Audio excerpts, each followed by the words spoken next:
고맙다고 더 하신 분들이 있으시더라고요. 참 깜짝 놀랐는데. 그 500, 아파트로 값어치로 따지니까 540원? 550원인가요? 그런 분도 계시면 모르니까. 하여튼 대단하신 분이에요, 그분. 대단하신 분들. 근데 그분은 또 국토해양이만 계속 거짓을 한다면서요? 이번에 네. 미통당에서 그렇지 않아도 네. 야, 이번에는 가지 마라. 네. 그랬는데 끝까지. 아니 그런 분을 그분 지역구니까 아닙니까? 지역구 국회의원이니까 아닙니까? 네네네. 참 대단하신 분이에요. 그런 분들을 뽑아준 그 지역구 국민들도 참 반성을 좀 해야 될 것 같아요. 그 헌법을 찬성해서 네. 강남 상구의 재건축 아파트 보유자, 이것도 명단이 나왔어요. 네. 경대수, 김동완 의원, 김성찬, 김진태, 네. 김혜선, 유승민, 지윤조, 신일이, 신경임, 유지영, 거의 저 미통당 분이시더라고요. 첫 번째 대책까지 우수히 많이 내놨는데 네. 이 사람들은 변죽만 올린 거 제가 보기에는 국토부에 있는 공무원들부터 아파트가 몇 채인지 진짜 전수조사를 해야 될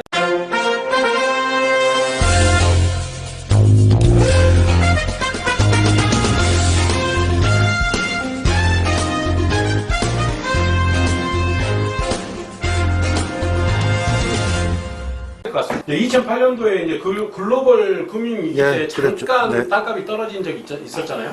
그죠? 그랬죠. 이명박 정부 때 그때 당시에 또 강력하게 부동산 부양 정책을 또 썼어요. 네. 우리 네. 토건 대통령답게. 네. 그리고 이제 그 박근혜 정부 때 그 토건의 영향으로 인해 가지고 집값이 오르기 시작을 했습니다. 네, 그랬습니다. 네, 그래서 이제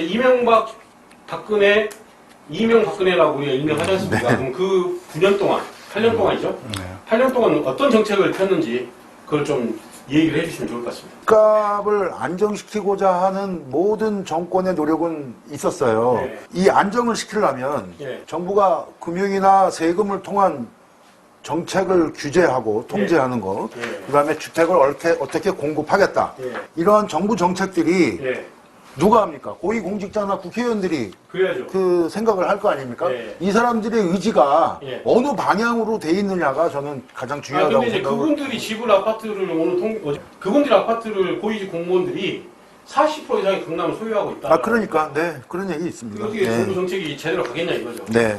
고위직에 있는 그렇게 아파트를 갖고 있고 투기성으로 했던 사람들은 고위직에서 일단은 그 부서 이 부동산 정책하고 관련된 부서에서 배제를 해야 되지 않느냐. 그러니까 그러든 야든 국회의원도 마찬가지고 그 청와대도 그렇고. 백지신탁 하지 않습니까? 예. 백지신탁 하지 않습니까? 우리가 뭐 장관이나 뭐 그렇죠, 그렇죠. 이렇게 나올 때 자기가 있는 주식을 뭐 일단 백지신탁 해놓는 거는 의사 표현을 안 하겠다는 뜻이거든요. 그럼 부동산이 이미 사놓으면 올라가는 건데. 네, 그러면 그 가격에 팔아야 된다 이거죠. 아니죠. 자기 그 사람들이 네. 취임하기 전에. 아니죠. 그 위원회에 가지 말아야죠. 그렇죠. 그러니까 그건 가지 말아야 맞죠. 된다는 거죠. 가지 말아야 되는 거. 자기 이해관계와 직결되는데 이런 그러니까 데는 가면 안 가지 된다는 말아야 거죠. 죠 가지 말아야 되고 공무원도 고위 마찬가지. 공무원들도 예. 국토부에 그런 공무원들이 있으면 안 되는 것이고 네, 그만둬야 되죠. 그런 공무원들이 청와대 안에 있으면 안 되는 거죠. 네. 그렇죠. 네.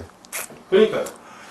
그래서 지금 문재인 정부나 그 정부만의 고위 공직자 문제 그리고 이 지금 부동산 그 아파트가가 오르게 하는 그 온융이라고 해야 되나요? 그 건설업자들 아파트 짓는 네. 이런 분들이 그 농간에 개인적인 생각은 무조건 져야 돼. 예. 나중에 때를 부으시든 어쨌든 예. 집값을 잡으려면 때를 무조건 져야 되는데 이게 강남에 진다고 해서 강남 집값이 떨어지지는 않습니다.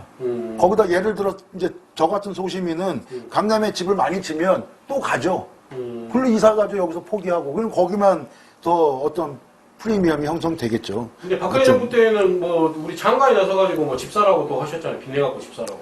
그거 정말 뚜껑 열린 일인데요. 이분이 저 초이노믹스를 네. 주창한 사람입니다. 기재부 장관에 취임하면서 예. 어떤 얘기를 했냐면 MB는 낙수효과의 경제정책을 폈고 이 양반은 분수효과라는 거예요. 그래서 저는 좀 기대를 했는데 분수효과라는 게 뭐냐면 중산층, 예. 저소득층의 소득을 높여가지고 예. 좀 경제를 이렇게 좀 안정시키겠다. 활성화시키겠다. 네. 라는 건데 예. 결론은 기업과 부유층이 예. 소득을 다 가져간 거죠. 그러니까 돈도 많이 풀리게 되고. 네. 그래가지고 이 양반이 취임하면서 빚 내줄 테니까 집 사라. 그래가지고 뭐 다 샀죠. 많이 샀죠. 그 2008년도 금융위기 서브프라임 모기지가 예. 대나 소나 다 대출해줘가지고 사태가 일어난 건데 예. 하여튼 그때 뭐 빚내서 집사를 하고 그러니까 박근혜 정부 시절에는 하우스 푸어, 뭐 렌트 푸어 이 사람들 지원하는 정책도 나왔었어요. 뭐 이런 걸 하다가 하여튼 뭐 집값 많이 올려놨죠. 예. 그러니까 이제 주택 임대차 시장 선진화 방안 네. 요게 이제 상당히 많이 문제가 되고 있잖아요. 네. 그죠? 네. 2014년 7월 8일 이때가 이제 최경환 장관 때고 예. 박근혜 대통령 때인데 예. 주택 임대차 시장 선진화 예. 이랬어요. 이게 뭐냐면 예. 임대사업자한테 특혜를 주는 겁니다. 임대사업자인데. 네. 예. 임대사업자한테는 주택 살 수 있는 융자 배상을 확대해주고 예. 공공임대주택에 대한 소득세, 법인세, 양도소득세 감면해주고 예. 이런 정책을 핀 거예요. 그래서 예. 이제 MB 정권 때 마이너스였는데 이때 예. 요 2014년 7월 8일 요 예. 주택 임대차 선진화 방안이 발표가 되면서 집값이 오르기 시작했습니다. 예. 그러고 나서 지금 이제 문재인 정권으로 넘어온 거죠. 예. 근데 문재인 정권이 예. 잘못한 건 뭐냐면 예. 집을 다주택자가 많이 가지고 있는 게 좋은 게 아니죠. 절대로. 그렇죠. 그 이유가 뭔가요? 그러면 다주택자가 많이 가지고 있는 게. 집은 한 명이 여러 한정이 사람이 돼 가지고 있는데 그 사람 임대 사고 한다고 정책을 편 거잖아요. 그죠? 지금 이제 대한민국에 예.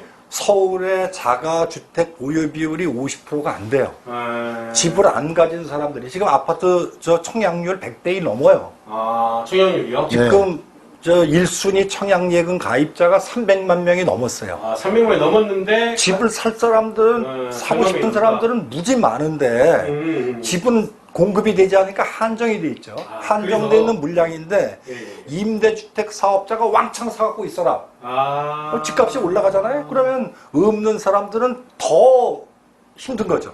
그러니까 주택 이제 담을 김현미 잡기가. 장관이 그걸 도와주는 법을 또 했다면서요. 그게 이제 그게 그렇습니다. 잘못된 거예요. 네. 그게. 그게 뭐냐면 주택 임대 사업자가 집을 무궁무진하게 사라 하는 정책이 잘못된 정책인데 예.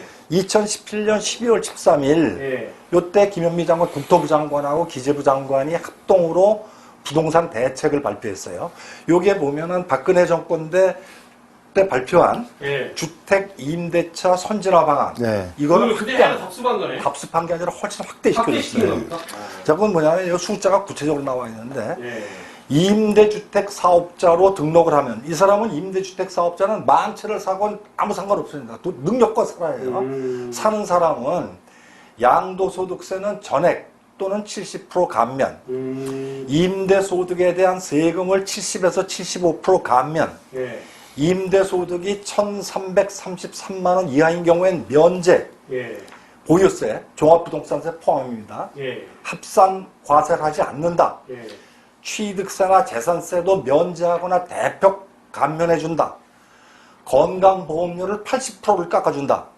이런 정책을 발표한 거예요. 이게 지금 물론 정책은 처음에 박근혜 정부 때 만들었다 하지만 네. 이분들이 도대체 이거를 집값이 떨어질 거라고 이걸 정책을 했을까요? 뭐 때문에 했을까요? 이거 참 이해가 안 한심하네. 되는 겁니다. 이해가 안 되는 거예요. 지금 이제 그때 이렇게 되고 나서 예. 집값이 완전 이제 고공행진을 막 집값이 날아가는 거예요. 아, 이때부터. 이것이 네. 결정적인 네. 환화산 우리가 보통 불쏘시개라고 하잖아요. 네. 그 역할을 불쏘시개 역할을 했네. 그러니까 네. 이게. 그러니까 이제 집값 잡기가 아니라 네. 부동산 시장을 완전히 투기장으로 만들어 버린 거예요. 투기꾼들한테 아주 날개 달아줬네. 무제한 그렇죠. 예. 그러니까 돈이 있는 사람들, 투기꾼뿐만이 아니라 네. 돈이 있는 사람들은 무조건 다주택자가 되라. 네. 그러면 세금도 한 푼도 안 안 내도 내고 되고. 그러니까 공감보험료도 감면 내지 뭐 네. 임대소득도 안 내지. 네. 야, 참 이런 자, 그때 정책. 어떤 기사가 났냐면 예. 30명이 예. 만 채 이상의 소유를 주택하고 있다. 예. 요 사람들 평균 내봤더니 367채를 가지고 1인당 야. 이렇게 갖고 있어요. 야, 집값이 안 오르려 안 올 수가 없겠습니다. 자, 이렇게 예. 되다 보니까 예. 부동산 투기에 관심이 없던 봉급쟁이들 네. 이런 사람들도 갭 투자 뭐 해갖고 내남 없이 네. 집을 사는 시장에 들어와서 이렇게 하게 된 거예요. 아, 그러면 소장님 잠깐만요. 네. 여기서 그러면 지금 저기 박근혜 정부 때 했던 그 임대소득에 대한 활성화 법안 있잖아요. 선진화 방안. 선진화 방안. 네. 그거하고 이거하고 어느 정도나 더 억울해졌습니까? 그래? 말씀드렸잖아요. 그쪽에 옛날에 그런 대책이 있었는데 네. 그런 것들을 처음 그냥 한도를 세액공제 한도를 한 3배 정도 높여줬습니까? 뭐 세 배인지 몇 배인지 그건 뭐 모르겠고. 정확하게 모르는 것이 아니라 그런 거 그거는 한번 해줘야겠네요. 아니 그건 그렇게 정확하게 그렇게 나온 게 1대1로 아니고. 나올 수가 없는 거죠. 아 그래요? 네. 이해해 주시죠. 근데 문제는 예. 지금 우리 시중 부동자금이 예. 3천조입니다. 3천조. 그 다음에 우리 금리가 지금 사상 최저금리입니다. 0%대예요. 이런 상황에서 아까 같은 그런 부동산 임대사업자에 대한 특혜 조치 예. 이거 이렇게 해놓고서 부동산 값이 안 오르길 기대한다는 게 말이 안 되는 거죠. 지금 이 조치는 그럼 어떻게 됐습니까? 지금? 이거를 지금 이제 22번째 대책이 예. 이 대책을 소급해서 임대사업자한테 줬던 혜택을 없애버리겠다. 그건 헌법에 위배되는 뭐 그런 얘기가 나오는 거죠. 예, 지금 그러니까 나올 것 같은데. 아까 그 대책에 나온 이후에 예. 21번째까지 대책이 뭐냐면 예. DTI나 LTV 같은 금융 규제, 예. 세금을 통한 규제, 예. 이런 부조지잡기식의 수요 억제 정책이 계속 올라왔어요. 근데 그러니까. 이런 부조지잡기식 수요 억제 정책은 예. 절대로 성공할 수가 없어요. 예. 왜 그러냐면 전체 시장을 누를 수가 없습니다. 그러니까 풍선 효과가 나타날 수밖에 없는 건데 예. 솥단지가 지금 끓고 있어요. 그러니까. 끓는데 기임이 못 나가게 막는다고 안 막아집니까? 되죠. 예. 구멍 여기 뚫어갖고 여기 막으면은 그 옆에 구멍 또 뚫리게 돼요. 약한 데서 계속 터지게 돼 있어요. 이런 수요 억제 정책은 전체를 덮을 수가 없어요. 부분적으로만 어떤 이제 뭐 세금이라든지 금융 규제가 들어가게 되는데 아니 김혜미 장관이 이걸 알고 있을까요? 모르고 있을까요? 전 이해가 안 됩니다. 이해가 안 됩니다. 감언이설. 예. 자, 어쨌든 이제 그렇게 돼가지고 예. 이런 파격적인 혜택이 갖고 어떻게 일어났냐면 예. 임대주택 수가 예. 2017년도에 98만 호였어요. 와, 예. 근데 금년 1사분기 156만 9천 호로 58만 9천 채가 늘어났어요. 아. 그러니까 한 60만 채가 멀쩡한 개인이 갖고 있던 집을 임대주택 임대주택으로 가버렸네. 다주택 사업자한테 그러니까 예. 2017년도에 26만 1000명에서 예. 25만 명이 늘어났어요. 그래서 금년 1사분기에 예. 51만 1000명이 됐어요. 모집이면 근데 이렇게 숫자가 25만 명이 예. 멀쩡한 사람들이 임대주택 그러니까요. 혜택을 준다고 아파트 그러니까 없어진 거 아닙니까? 예. 없어진 건 아니라 아니, 아파트는 아파트는 있는데 임대주택 주인이 없으니까 주인이 없어진 네. 거죠. 그러니까 이제 이렇게 돼서 오르니까 이제 막 난리가 난 거죠. 예. 그러니까 다시 소급해서 임대주택 네. 사업자를 그러니까 악수를 계속 부르고 있는 겁니다. 그러니까 22번째 발표하기 전에 네. 21번째 대책까지 무수히 많이 내놨는데 네. 이 사람들은 변죽만 올린 거죠. 지금까지 이 관계자들은. 왜냐 이걸 정책적으로 이걸 막았을 때는 네. 제가 보기에는 국토부에 있는 공무원들부터 이게 이 아파트가 몇 채인지 네. 진짜 전수조사를 해야 될 것 같습니다. 지금 보니까. 보세요. 지금 이제 금융 규제를 한다, 예. LTV, DTI 규제를 한다. 예. 돈 없는 사람들한테는 LTV, DTI 규제가 효과가 있어요. 예. 돈 있는 사람들한테 LTV, DTI 규제가 무슨 소용이 있어요? 그러니까요. 아무 상관없어요. 네. 그 다음에 세제 이렇게 소급 적용하겠다 그러니까 이 사람들 양도세 물기 싫거든요. 양도세 안 물린다 그랬다 양도세 물린다 그러니까. 그러니까 에라 모르겠다 세금 양도세 내니 애들한테 인심이나 쓰자 해갖고 전부 증여로 사죠. 증여로 지금 다 도망가고 있어요. 그러니까 이거는 수요 억제 정책이라는 거는 한계가 있어요. 솥단지가 전체가 끓고 있는 걸 전체를 막다 보면 폭발을 하게 되는 그렇지, 것이고. 폭발하죠. 네. 참 악수가 악수를 부르고 있는 것 같고요. 여기 관련된 공무원들, 네. 예? 공무원들과 이 네. 전수조사를 해야 됩니다. 네. 공무원들, 네. 국토부에. 네. 그리고 기재부도 마찬가지고 네. 도대체 이 사람들이 아파트를 몇 채를 갖고 있을까 는 정말 궁금하고요. 네.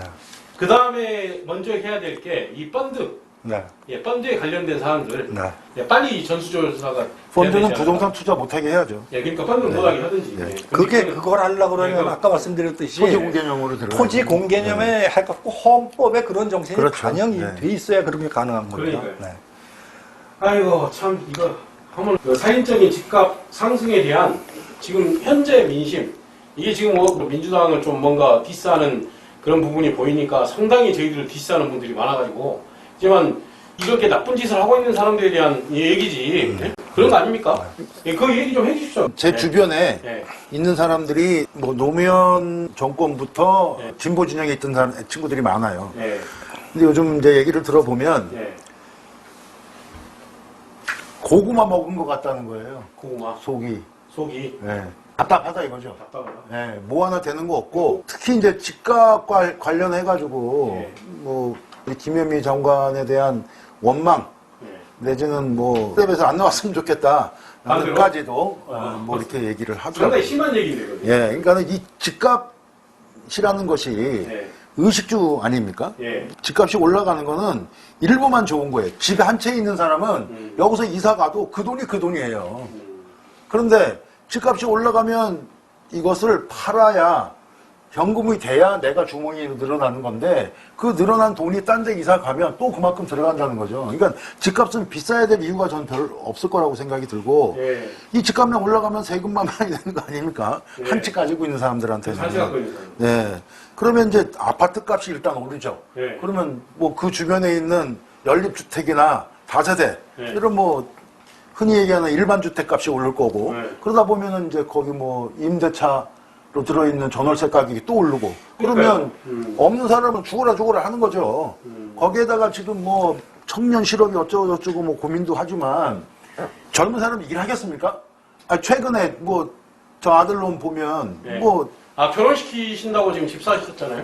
하여튼 뭐 전세? 했는데 이 연봉 협상에서 몇 프로 올랐다. 뭐 술을 사라 이렇게 했다는 수준이 아, 그래요? 7% 정도래요. 7%. 7%. 네. 그러면 두배 튀잖아요, 근데. 두 배가 뭡니까 지금? 자고 일 지금. 왜냐면은, 자고 일어나면 몇 억씩 오르는데, 연봉 협상해갖고 7% 올려줬다고 하면은, 어마어마하게 많이 오른 것처럼. 그렇죠. 네. 거기에다가 가뜩이나 경기가 안 좋다는데 젊은 사람들이 이걸 돈을 모아서 집을 살 수 있는 형편이 안 되지 않습니까? 네, 이거 그렇죠. 집 사기도 어려운 까지 이렇게 효과를 그러니까 올린다니까. 우리가 예. 흔히 이제 억 단위 뭐 그러니까 이제 우리가 방송하기 전에 박병석 의장님은 60을 갖고 있는데 그보다 통합당은 더 하신 분도 있으시더라고요. 그러니까 참 깜짝 놀랐는데. 아까 500 아파트로 값어치로 따니까 540억? 550억인가요? 그런 분도 계시더만 보니까. 하여튼 대단하신 분이에요. 그분은. 대단하신 분들. 네. 근데 그분은 또 국토해양이만 뭐 계속 고집을 한다면서요? 네? 이번에 네. 미통당에서 그렇잖아도 네. 야 이번에는 가지 마라 네. 그랬는데 끝까지 우겨서 갔답니다. 아니 그런 분을 그분 지역구일 거 아닙니까? 지역구 국회의원일 거 아닙니까? 네네네. 야, 참 대단하신 분. 그런 분들을 뽑아준 그 지역구 국민들도 참 반성을 좀 해야 될 것 같습니다. 그 부동산 3법을 찬성해서 네. 강남 상구의 재건축 아파트 보유자 이것도 명단이 나왔어요. 네. 정대수 씨, 김동완 의원, 김성찬, 김진태, 네. 김혜선, 유승민, 심윤조, 신진희, 신경림, 유지영 거의 저 미통당 분이시더라고요. 하여튼 뭐 축하드립니다. 축하드리고 민주당에도 축하해줄 만한 분은 네. 아무튼 그렇게 하고요. 자 그러면은 자, 이거 이제 민주당에서 네. 이걸 또 이제 좀 분위기 반전을 시키기 위해서 뭐 정책을 또 하나 했지 않았습니까? 행정수도 이전. 행정수도 옮기자라고 네. 얘기를 했죠. 부분이 네. 어떤 내용입니까? 그러니까 이제 부동산 화두 때문에 예. 행정수도 이전을 옮기자라고 얘기를 한단 말이에요. 예. 행정수도 옮긴다고 해가지고 집을 한 채 가지고 있는 사람이나 못 가지고 있는 사람들이 그 화가 나는 거를 이거를 진정시키기에는 뭐 특도 없는 얘기고.